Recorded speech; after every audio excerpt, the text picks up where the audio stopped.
Jumpa lagi dengan saya Sufindra.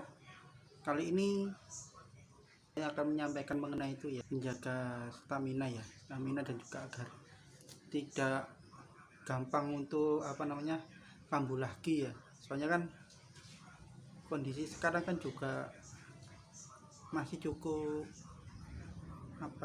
mengkhawatirkan kan ya. Apalagi kan walaupun di daerah saya, di daerah Surabaya sudah mulai zona hijau ya, pokoknya sudah zona hijau. Terus sekolah juga sudah mulai dibuka ya, sudah di samping perumahan saya ini aja SMP 62 sudah mulai ada pertemuan. Nah, masih ada coba ya, enggak tiap hari masuk, itu enggak, baru seminggu 3 kali atau seminggu 4 kali gitu ya. Dan durasinya kan cuma sedikit ya, cuman 2-3 jam saja. Nah, tapi ini kan sudah menjadi sinyal positif ya, ini bahwasanya virus corona juga sudah mulai sudah mulai itulah bisa dikendalikan ya. Dan juga di daerah saya, di daerah Surabaya ini kan rumah sakit darurat di beberapa tempat ya, khususnya kalau di Surabaya kan ada lapangan tembak, itu juga sudah mulai ditutup ya. Semoga saja ditutup selamanya ya, sehingga kalau ditutup selamanya kan berarti indikasinya sudah mulai banyak berkurang dan bisa dikendalikan wabah virus corona ini. Nah, bagi kita sebagai penderita penyakit asam lambung, GERD, itu kan juga beberapa pernyataan dari dokter kan juga menyatakan bahwasanya GERD itu juga salah satu itu ya, penyakit bahasanya lupa ya, penyakit yang rawan lah terhadap virus corona ya. Nah, kapan hari juga bulan ini ya, bulan Agustus itu saya juga ditimpa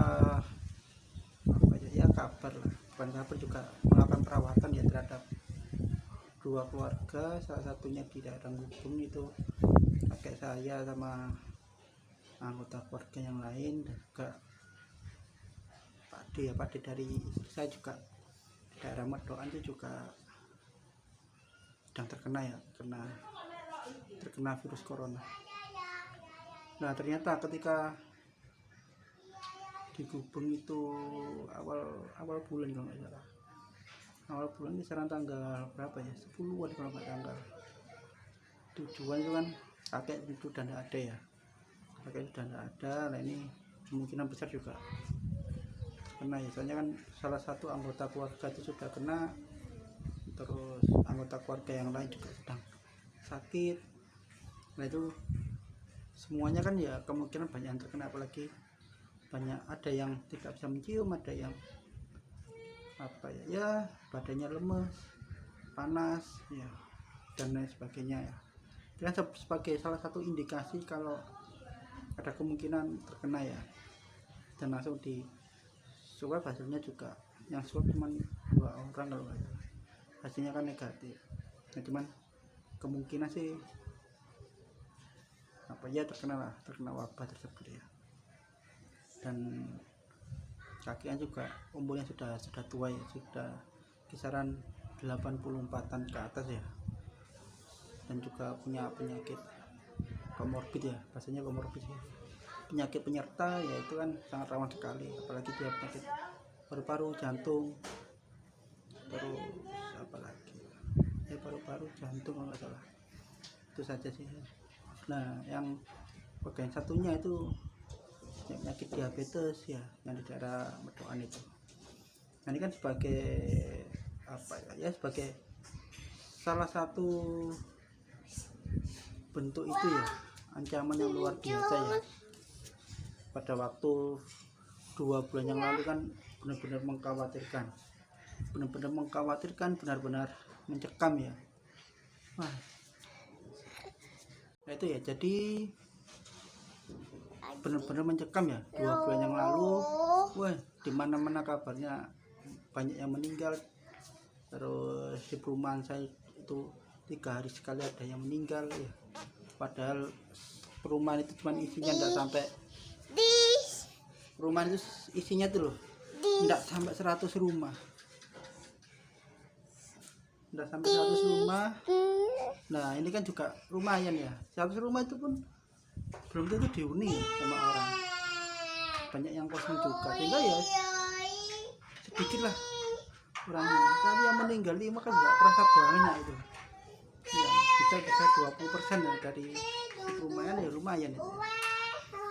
Nah, itu kan ya sabarnya kan buruk lah kan. Sudah semua takut, nah itu. Dan yang ironis sekali kan ya ini yang keluarga dari ya Pak saya dari istri saya itu juga meninggal ya, 2 orang langsung. Dulu banyak yang tidak percaya ya bahwa corona itu ada. Sekarang wis karena mencekam ya sudah banyak yang percaya. Nah, antisipasinya di saya ya, terutama yang punya penyakit asam lambung kan, yaitu ya dalam 2 bulan tersebut saya sudah mulai rutin lagi ya untuk minum jamu, menjaga kondisi tubuh, terus minum vermin ya, jangan sampai lah kita tuh sakit ya, jangan sampai kita sakit, kondisinya drop kan, dengan virus juga masih merajalela kan ya. Nah itu ya. Terus yang ketiga itu adalah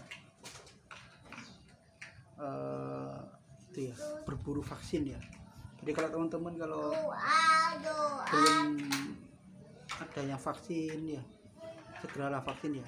Walaupun di mana-mana itu ada opini kalau vaksin itu ada orang yang vaksin terus besoknya meninggal, ada orang vaksin terus meninggal. Nah ini jangan dihiraukan dulu ya. Soalnya kan juga temannya ibu saya juga itu ada yang meninggal juga.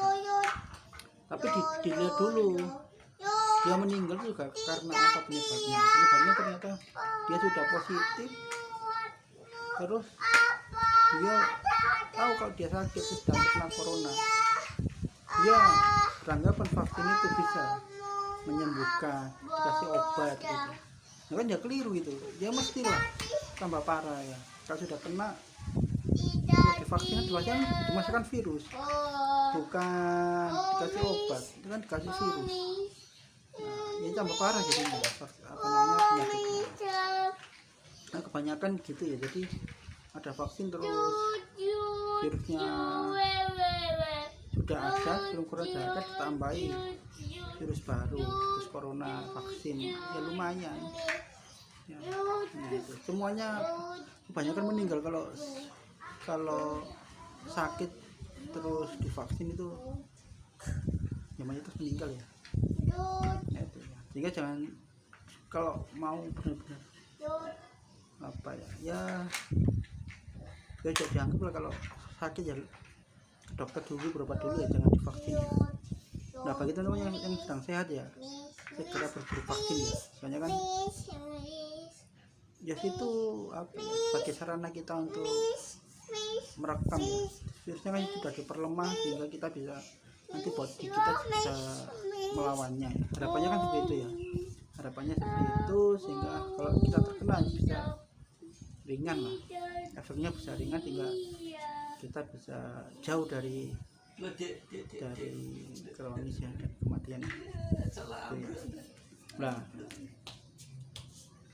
2 bulan itu saya juga berburu vaksin ya. Dulu kan saya beranggapan kalau sudah kena itu kita tidak perlu vaksin lagi ya. Cuman saya berpikiran lain jadinya. Gara-gara apa? Antibodi kita kan juga perlu ditreatment. Sudah 6 bulan itu kan mesti lemah kan ya, antibodinya sudah hilang ya mengenai virus corona. Nah harus diperbarui lagi, diupdate lagi, sehingga saya vaksin itu, berburu vaksin itu dalam rangka untuk apa ya, melatih kekebalan tubuh kita, terutama kekebalan tubuh saya ya. Ya sehingga teman-teman yang belum vaksin ya, segera vaksin ya, berburulah vaksin. Kalau takut yang Astra ya pakailah ya Sinovac ya. Sinovac ya. Kalau Moderna juga nggak apa-apa ya, kalau ada Moderna ya pakai Moderna. Cuman kalau yang sehat ya wis vaksin apa aja wis segera diburu ya. Itu penting untuk keselamatan kita semua ya. Terus nah, untuk menjaga diri supaya tetap bisa survive dalam kondisi pandemi seperti ini ya. Nah, yaitu saya sehari-hari ya menghindari banyak pantangan ya. Hari juga kapan jam 1 minggu nggak salah saya makan ikan bakar, makan ikan bakar pedas ya. Terus saya yang bakar pedas, maka terus tak loskan ya, minum kopi dan lain sebagainya. Itu 1 minggu langsung apa ya ngurus lah, efeknya langsung ngurus lah. Itu kan juga mengkhawatirkan dalam kondisi seperti ini, waduh ngurus lah. Pikirannya mesti kacau ya, kacau. Terus takutnya kan aneh-aneh bu ya, bukan takut sakit kita tapi takut kena coronanya itu ya. Terus saya treatment, saya minum Fermin, antasida, sama dikasih apa ya pil yang hitam itu ya. Pil yang hitam itu namanya apa ya, yang areng ya, yang areng itu ya. Tahu kan temen ya, pil yang kayak areng itu, lupa ya namanya, nanti di deskripsi lah tulis ya. Nah itu saya minum langsung 5 butir, terus antasida PP-nya tuh, terus antasidanya 2, terus Ferminnya 2 setiap dalam 1 hari itu ya 3 kali. Nah, udah langsung besoknya sudah selesai. 1 hari itu pedih. 1 hari itu membuat pikiran kita itu kacau ya. Makanya saya sudah berikhtiar supaya udah tidak lagi berhenti dulu lah minum kopinya, berhenti dulu makan makanan pedas yang ekstra ya. Itu sudah tidak saya konsumsi lagi. Karena sudah seperti ini, pilih makan yang aman, minum minuman yang aman, makan buah juga, makan buah yang aman. Kapan hari saya juga sering makan nangka soalnya, makan apa ya, bablas gitu kan ya. Terus gak mikir sakit apa, cuman karena kondisi pandemi dan sudah ditinggal orang terdekat kan udah 3 ya, yang agak jauh itu juga ada 2 ya. Tinggal dalam kurang lebih nggak sampai 1 bulan itu saya itu sudah kehilangan berapa, 5 orang ya. Wah parah ini. Nah gitu ya, nah sehingga kita harus bersyukur mungkin keselamatan kita jaga, terus kita optimalkan ya. Yes, kita banyak bersyukur lah ya, sama meminta segala pertolongan ya. Mas mungkin itu saja dari saya. Itu teman yang masih merasa sakit, merasa kurang enak badan dan lain sebagainya ya, hindari dulu lah makan makanan yang membuat kita itu sakit ya. Nah bagi teman-teman yang takutannya sangat berlebih ya, kalau takut terus itu waktunya banyak menonton drama dan lain sebagainya ya. Itu supaya kita bisa menenangkan ya. Situ aja dari saya, kurang lebihnya mohon maaf. Assalamualaikum warahmatullahi wabarakatuh.